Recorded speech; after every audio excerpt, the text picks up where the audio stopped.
Polícia Militar inicia a operação de final de ano no centro da cidade. Nós vamos ao vivo com o repórter Vônios Mascarenhas, que tem mais detalhes sobre a operação. Vônios, bom dia. Como é que vai funcionar essa operação? Bom dia, Cristiane. Os militares vão atuar especialmente na Rua Grande, Rua da Paz, chegando até a Rua das Cajazeiras. Óbvio que também vai haver ação policial nas transversais. A polícia vai contar, inclusive, com policiais sem farda, paisana. Eles estarão repassando informações sobre os principais pontos onde há ação de criminosos e também os locais de fuga destes mesmos criminosos. Apesar do número global de policiais envolvidos na operação não ter sido divulgado, supõe-se que será um número bastante expressivo, já que foram também convocados especialmente policiais da área administrativa e até mesmo os alunos do curso de formação da PM, que vão ajudar com o patrulhamento a pé na Rua Grande. Vão ser colocados vários postos de observação elevados, que vão permitir que os policiais tenham uma visão privilegiada sobre supostas ações de suspeitos, bandidos criminosos e especialmente os batedores de carteira. Também foi convocada a polícia montada, que vai estar fechando o perímetro de São Luís. Além disso, foi fechado um acordo entre o comando da PM e a CDL, a Câmara de Dirigentes Logistas, para se montar uma central de operações da polícia no antigo edifício colonial, onde é a sede da CDL. Isso vai ajudar a agilizar a ação da polícia com radiopatrulhamento. Essa vai ser a operação fim de ano, que vai estar atuando até o final do mês de dezembro. Cristiane. Vônios, e uma outra operação deve acontecer no interior do estado, realizada pela Polícia Rodoviária Federal e pela AGED. Qual é o objetivo dessa operação? Cristiane, é uma operação realizada pela Polícia Rodoviária Federal e Agência de Defesa Agropecuária, se destina a combater o transporte ilegal de animais e cargas perecíveis. Esta operação foi motivada devido às apreensões que foram feitas no mês de outubro e novembro pela Polícia Rodoviária Federal do grande número de cargas perecíveis. Para se ter uma ideia, somente na semana passada foram apreendidas 4 toneladas de pescados que foram transportados ilegalmente e não tinham condições para o consumo na cidade de Santa Inês, a 250 quilômetros de São Luís. Isso motivou a operação, que vai durar todo o mês de dezembro. Cristiane. Obrigada, Vônios, pelas informações. E ontem o reitor da UFMA, Natalino Salgado, concedeu entrevista coletiva à imprensa. Professores e estudantes da UFMA fazem protesto a favor da construção da Casa do Estudante dentro do campus. O reitor classificou os protestos como uma medida política. Durante a entrevista coletiva, o reitor da UFMA, Natalino Salgado, falou aos jornalistas que o prédio onde deve funcionar a Pró-Reitoria de Assistência Estudantil não foi destinado para a construção da Casa do Estudante. Uma intervenção física naquele imóvel que não comporta mais hoje moradia para estudante, e apenas para atender uma outra finalidade que continua sendo dos estudantes, só com políticas públicas mais amplas, mais consistentes e para atender a maioria. Professor Bartolomeu, diretor administrativo da Associação de Professores da UFMA, questiona as informações de Natalino Salgado. Diz que documentos provam o contrário. O prédio que abrigaria os estudantes foi licitado em 2005. O movimento, os estudantes da Casa do Estudante tem essa documentação toda. O DCE também já apresentou. Já houve no passado um termo de ajuste de conduta com o Ministério Público Federal, em que o reitor, naquela ocasião, o professor Fernando, fez o acordo de entregar a Casa dos Estudantes até outubro de 2007. E esse mesmo professor Fernando, reitor naquela oportunidade, já disse que a licitação feita naquela oportunidade era para a realização, para a construção da Casa do Estudante. Portanto, nós temos documentação, que é a licitação, tem documentação que foi uma juntada feita no processo aberto pelo Ministério Público Federal e também a própria comprovação do ex-reitor Fernando, que diz e confirma que esse prédio foi feito para a residência estudantil. Desde a semana passada, a rotina na Universidade Federal do Maranhão é outra. O estudante de Ciências Sociais, Josemiro de Oliveira, iniciou uma greve de fome que já dura 8 dias. A greve permanece, mas o estudante está hospitalizado. Nesta terça-feira, Daniel Fernandes, aluno do curso de turismo, entra no seu 4º dia de greve de fome, acorrentado ao prédio onde deveria ser a casa estudantil. Os protestos, segundo os universitários, continuam até que o reitor reveja seu posicionamento. O caráter da entrega disso aqui é urgentíssimo. Esses rapazes estão se sacrificando, eu estou me sacrificando, todo mundo que está aqui, porque é um desgaste físico muito grande. A gente tem que dar aqui, eu estou aqui com a minha namorada, a gente está dando apoio aqui para ele de meia hora, a gente tem que estar dando soro fisiológico, é aquele soro natural, que é água e açúcar e etc. Então é um desgaste muito grande, ninguém dorme direito. O caráter da entrega disso aqui é muito urgente, né? Estamos aqui não pela gente, porque a gente já está assistido, a gente é lá da casa do estudante lá do centro, mas tem aqui inúmeras pessoas que estão precisando, que estão abandonando seus cursos, e o reitor Natalino Salgado de birra, né, porque é birra, não entrega a casa no campus. No prédio, as barracas do acampamento estudantil dividem espaço com as obras em andamento. De acordo com esta placa, o investimento do imóvel é de R$ 1.145.000, com prazo de entrega para julho deste ano. O prefeito do campus, Guilherme Frederico Souza de Abreu, não permitiu a entrada da nossa equipe de reportagem na obra, que, segundo ele, agora está sendo finalizada. Nos próximos 15 dias nós estamos terminando aqui a nossa obra.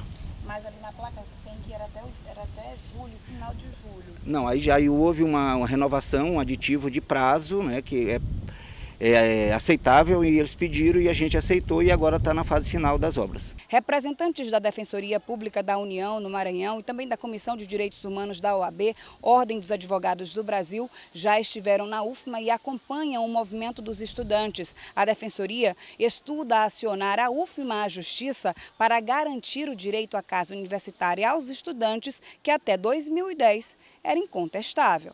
Este documento da Defensoria Pública da União do ano de 2010 cobra do então ex-reitor da UFMA, Fernando Ramos, o cumprimento de uma decisão firmada em 2007 de entregar a residência universitária. Para o DCE, Diretório Central dos Estudantes, a moradia é indispensável para que os universitários sem condições econômicas possam continuar seus estudos. A resposta do reitor Natalino não muda os rumos do movimento. A indicativa é de se manter as manifestações, tanto do lado judicial como ação direta nas ruas, fazendo pressão mesmo para o reitor, porque só iremos nos calar quando a casa for entregue, de fato, para os estudantes.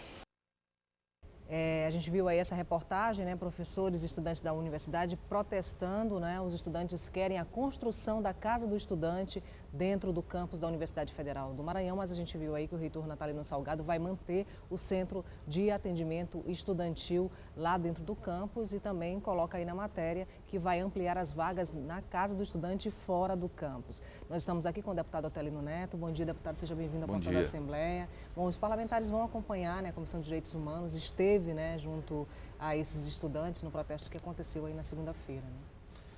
Né? Eu acho que o reitor deve perceber com bastante atenção a essa reivindicação dos estudantes. Seria, inclusive, natural essa reivindicação dos estudantes fosse atendida. Facilitaria para os estudantes estarem lá dentro da própria estrutura do campus. E a área do campus da Universidade Federal do Maranhão é uma área bastante extensa. Inclusive, nós percebemos lá permanentemente realização de obras internas. Então, não vejo maiores dificuldades para que o reitor possa atender essa reivindicação. É importante mesmo que ele perceba e tenha a sensibilidade de atender essa solicitação dos estudantes, que é justa e é merecida.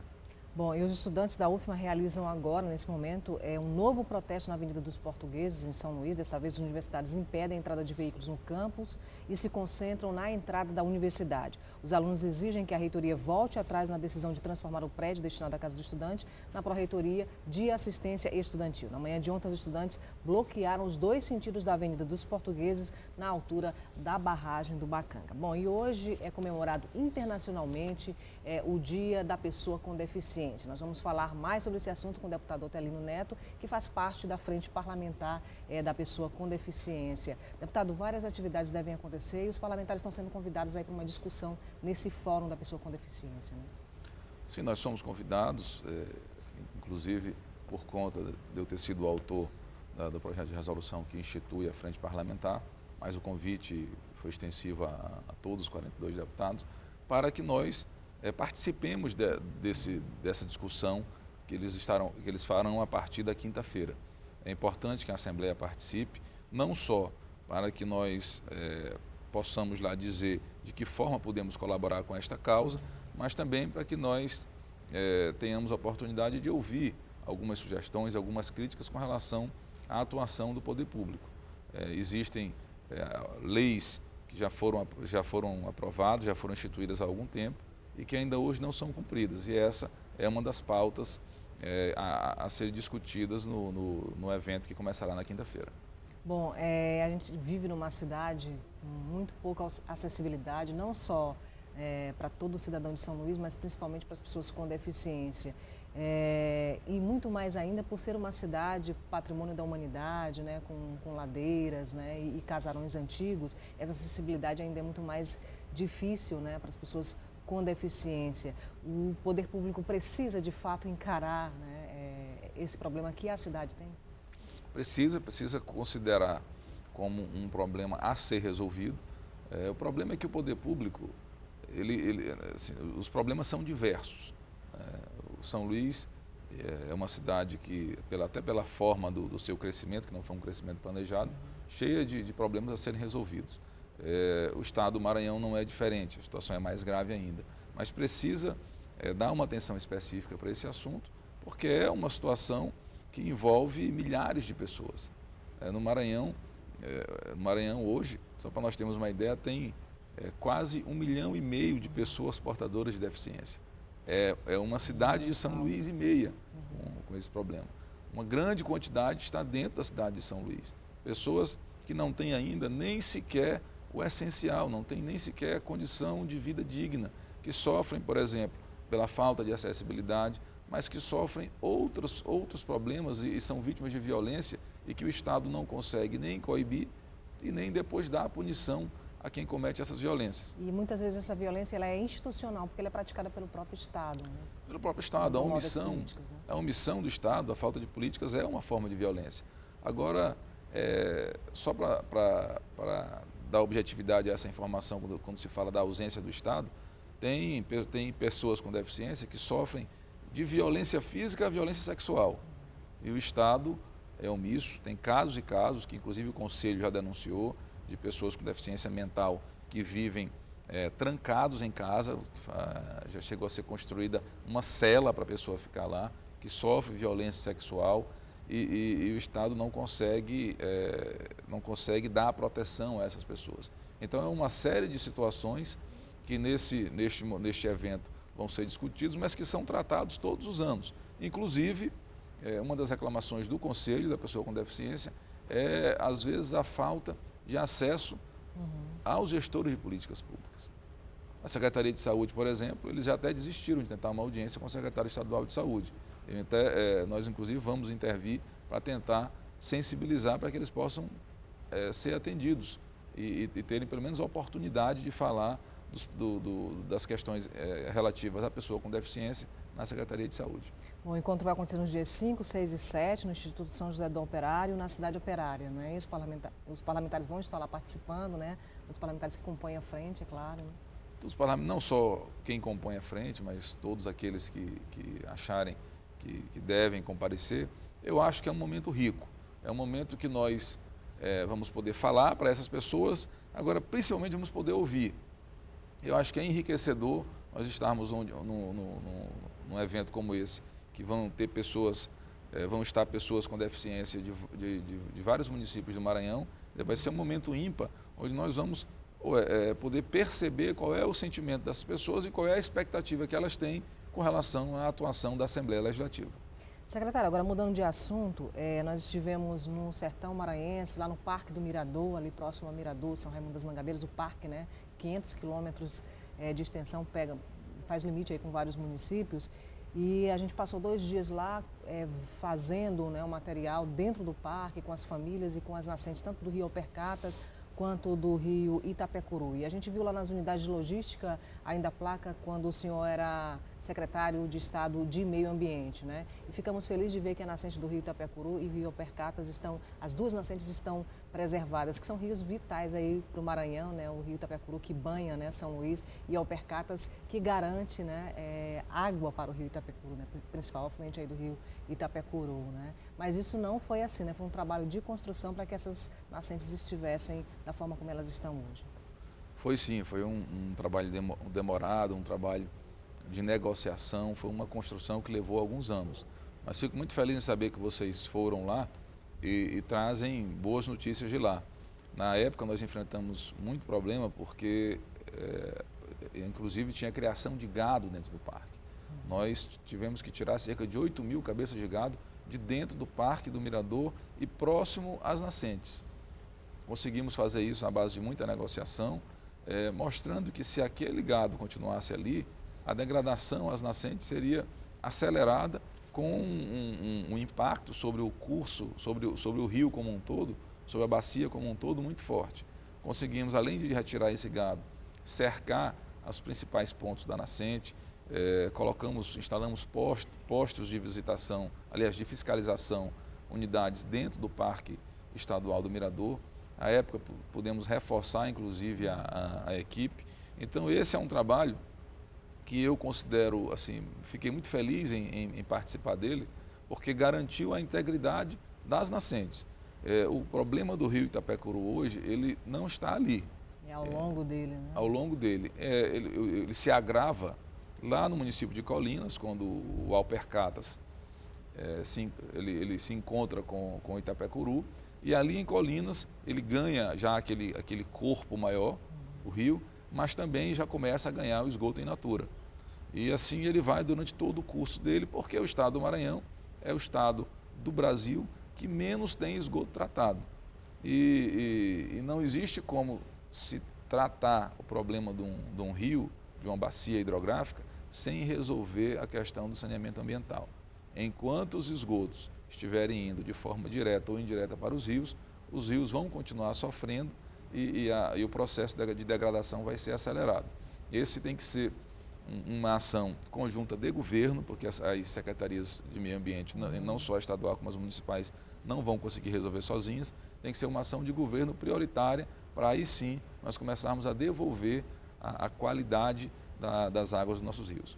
Deputado, muito obrigada pela sua entrevista. Na próxima semana a gente vai lançar esse documentário que tem o nome Sertão do Maranhão, História de Ontem e História de Hoje, né? Está no processo de edição, a gente vai lançar na próxima semana e quer convidar o senhor para poder discutir a região, discutir o Parque do Mirador e as questões ambientais com a gente. Com muito prazer, muito obrigado também. Obrigada, deputado. Veja no próximo bloco, o médico nigeriano é recebido pela Comissão de Direitos Humanos da Assembleia Legislativa. Um instante só.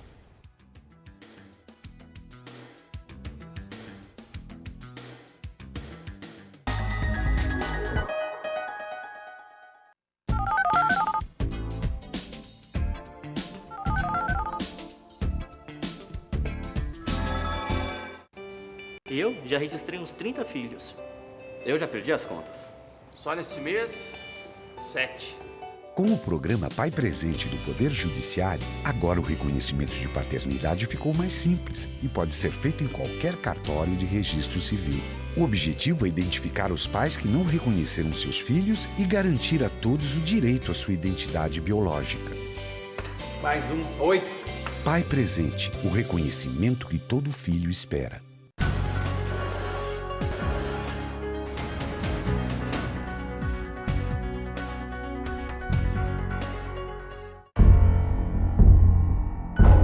Você sabe o que ele faria se alguém o provocasse, xingando, ofendendo, chamando para a briga?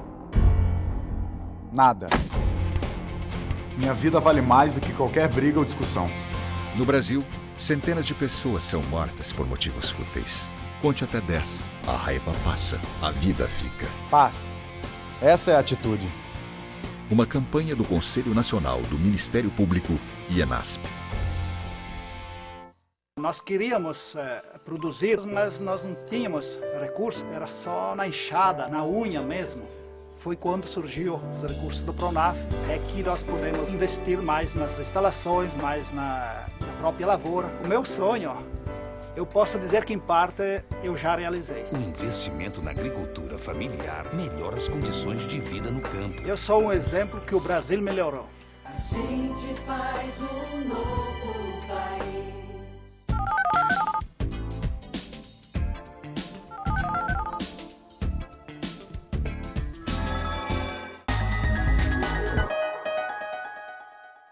O ex-governador Washington Luiz Oliveira tomou posse ontem como conselheiro do Tribunal de Contas do Estado. Para concorrer à vaga, ele se desfiliou do Partido dos Trabalhadores. Deputados estaduais, auditores, procuradores, familiares e demais conselheiros estiveram presentes na cerimônia de posse do conselheiro do Tribunal de Contas do Estado, Washington Luiz. Ele ocupa a vaga deixada por Iedo Lobão em outubro deste ano. O conselheiro Washington, ele vem trazendo uma bagagem excelente para o Tribunal de Contas do Estado. É um homem que veio do sindicato, sindicalista, veio da política, veio da advocacia, enfim. É um homem que tem todas as condições para exercer um belo trabalho no Tribunal de Contas. Ele foi eleito em sessão extraordinária na última quinta-feira, em votação aberta e nominal. O nome do vice-governador foi aprovado com o voto de 29 deputados. 4 parlamentares votaram contra, 8 estavam ausentes e 1 abstenção. Os deputados aprovaram o projeto de decreto legislativo que formaliza a indicação do nome do então vice-governador do estado para o cargo. Ainda na quinta-feira, uma liminar foi concedida para suspender o processo de indicação, a pedido do deputado estadual Bira do Pindaré e do deputado federal Domingos Dutra. Mas o presidente do Tribunal de Justiça revogou a liminar um dia depois, na sexta-feira. No discurso de posse, o novo conselheiro falou sobre uma atuação pedagógica. Uma parte do trabalho tem que ser isso, pedagógico, no sentido de que nós procuremos fazer um trabalho de conscientização dos gestores públicos, para que nós possamos ter um bom resultado na aplicação dos recursos públicos. Por outro lado, precisa cada vez mais trabalhar no sentido de termos transparência, né? Precisa ter portal de transparência, precisa ser anunciados para a população todos os recursos que são destinados para os órgãos federativos, os entes federativos, mas, acima de tudo, é preciso também parceria com a sociedade civil. Tudo isso se soma ao trabalho técnico operacional do tribunal, que chegará com certeza a que nós possamos ter cada vez mais o dinheiro público sendo bem aplicado. Joaquim Washington Luiz de Oliveira é bacharel em História pela UFMA. Exerceu o cargo de deputado federal durante o afastamento do titular Valdir Maranhão, na legislatura 2007-2011. Pertenceu ao PCdoB até 1987, quando filiou-se ao Partido dos Trabalhadores. Foi eleito vice-governador do estado em 2010. Para assumir o TCE, Washington teve que se desfiliar também do PT.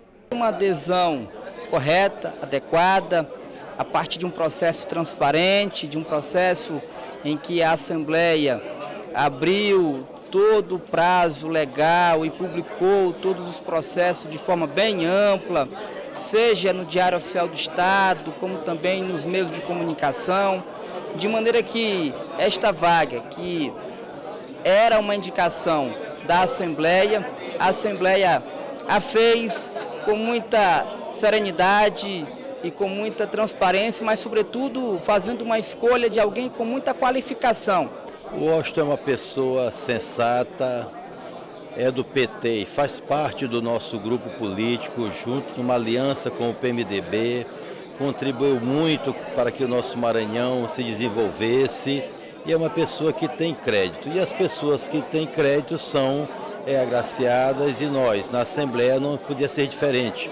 Com o pedido da governadora, e ele merece. O Washington é uma pessoa que, assim como contribuiu como vice-governador, contribuirá muito mais no TCE, que nós precisamos de pessoas limpas e honestas. Essa casa, sem dúvida nenhuma, se engrandece em receber mais um colega, né? Agora o conselheiro Washington, que deixa de ser o homem público político, mas ser o homem público técnico do tribunal. Um órgão esse que visa única e exclusivamente fiscalizar a aplicação correta dos recursos públicos. Portanto, todos estão de parabéns aqui hoje na posse do nosso conselheiro Washington Oliveira.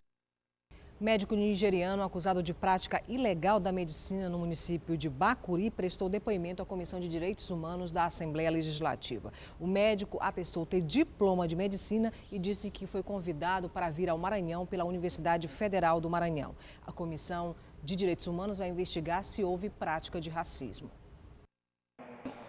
O médico Kingsley Ife apresentou aos deputados da Comissão de Direitos Humanos documentos que comprovam a graduação em medicina na Nigéria e a autorização para trabalhar no Brasil. Ele afirma ser aprendiz da profissão aqui no país por meio da Universidade Federal do Maranhão. No dia 23 de novembro, ele foi preso na cidade de Bacuri, na Baixada Maranhense, por suspeitas de exercício ilegal da profissão. O nigeriano contou aos deputados que sofreu agressões e ficou detido em uma cela por mais de 24 horas. Ele só foi liberto depois de pagar uma fiança de mais de R$ 1.300. Eu acho que a prisão foi injusta porque eu fui acusado de falso médico e estelionato. Eu acho que eu não sou falso médico, eu sou médico, eu formei na Nigéria, Universidade de Lagos, que é uma universidade pública e federal também. Eu estudei 7 anos na universidade. Fui convidado aqui para fazer um estágio que eu fiz, mas eu não terminei estágio porque eles pediram para mim conseguir meu CRM para mim poder terminar meu estágio.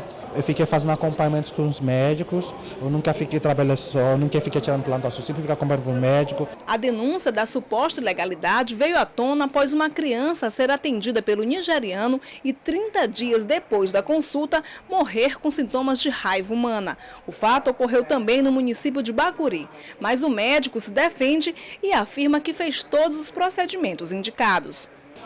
Porque eu não tenho vacinado o posto. Nessa criança, a principal vacina aqui tem que tomar a primeira dose no dia da medida, que não tinha no hospital. Eu não faço o que dá para fazer lá, que foi lavar com água e sabão e observar o cão, porque ela não tinha certeza se o cão era vacinado ou não. Tem que observar o cão para 10 dias, para ver se o cão vai ficar vivo ou morre ainda em 10 dias. Depois daí tem que tomar vacina, a primeira dose da vacina, que é dose 0. Que não tinha, só tinha que mandar para o posto. Que foi documentado lá, que foi orientado para acompanhar, para levar o paciente para tomar vacina no posto. Mas só acho que foi dia fim de semana, lá o posto não abre fim de semana. Eu acho que um levou para o hospital, um levou para o posto para tomar vacina, a outro que morreu não foi levado para o posto para tomar vacina e depois de um mês que a criança, infelizmente, morreu. O nigeriano Patrick Emanuel também é médico e atende no município de Bacuri há mais de 10 anos. Ele participou da reunião com os deputados e denunciou que faltam vacinas contra a raiva em várias cidades do interior do estado. Para Patrick, esse pode ter sido o motivo da morte da criança. Não existe, porque na realidade não existe vacina para raiva humana.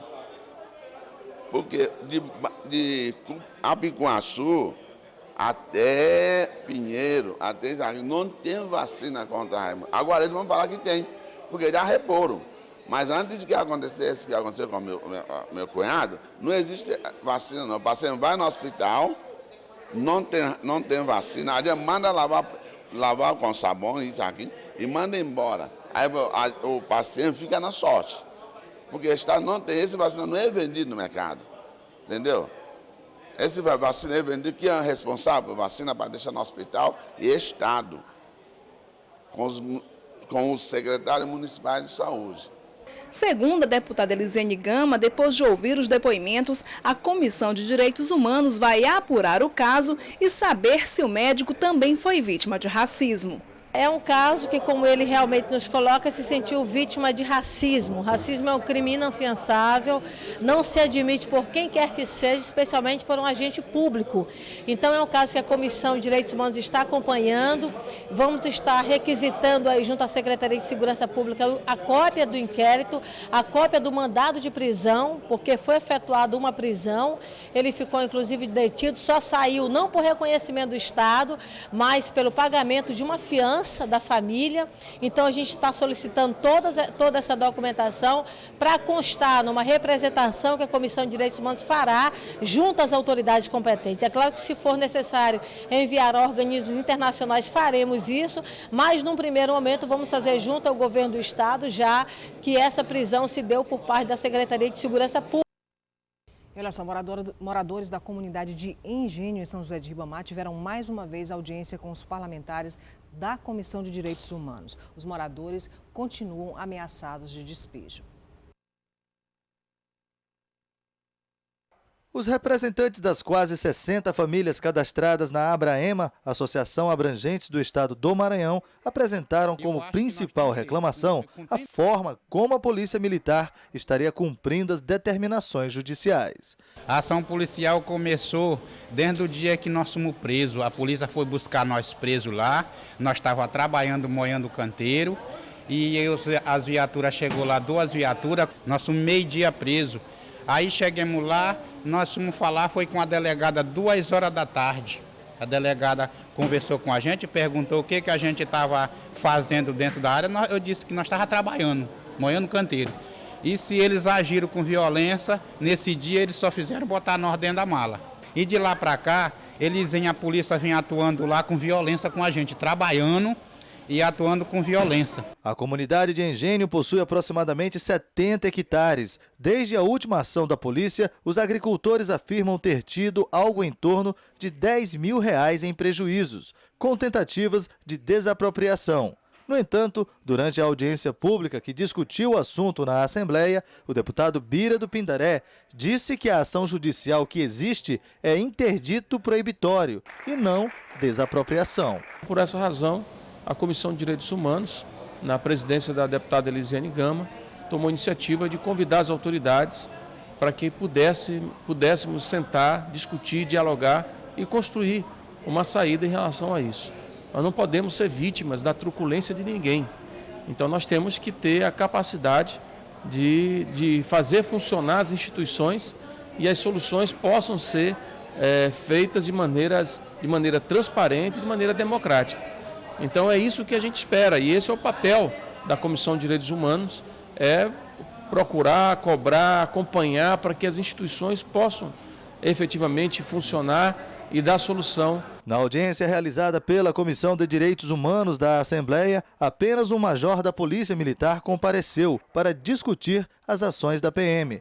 A presidente da comissão se mostrou preocupada com a ausência de representantes do Judiciário e demais instituições que poderiam mediar as negociações. Nós, então, pedimos aqui essa reunião, inclusive convidando a representação pública, como Polícia Militar, Ministério Público, Defensoria, a própria juíza, mas, infelizmente, a gente está vendo que estamos apenas com a representação da Polícia Militar.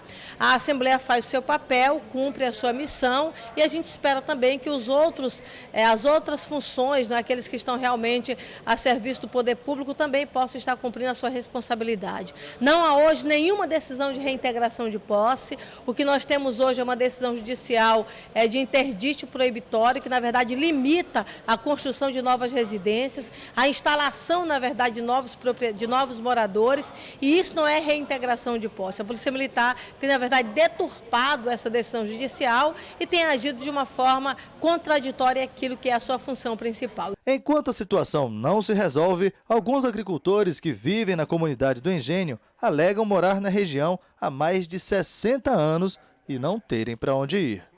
Mais de 60 no local, trabalhando. O que a senhora acha que está acontecendo? Por que eles querem tirar vocês? Ele disse que é o dono, mas ele não aparece com esses papel.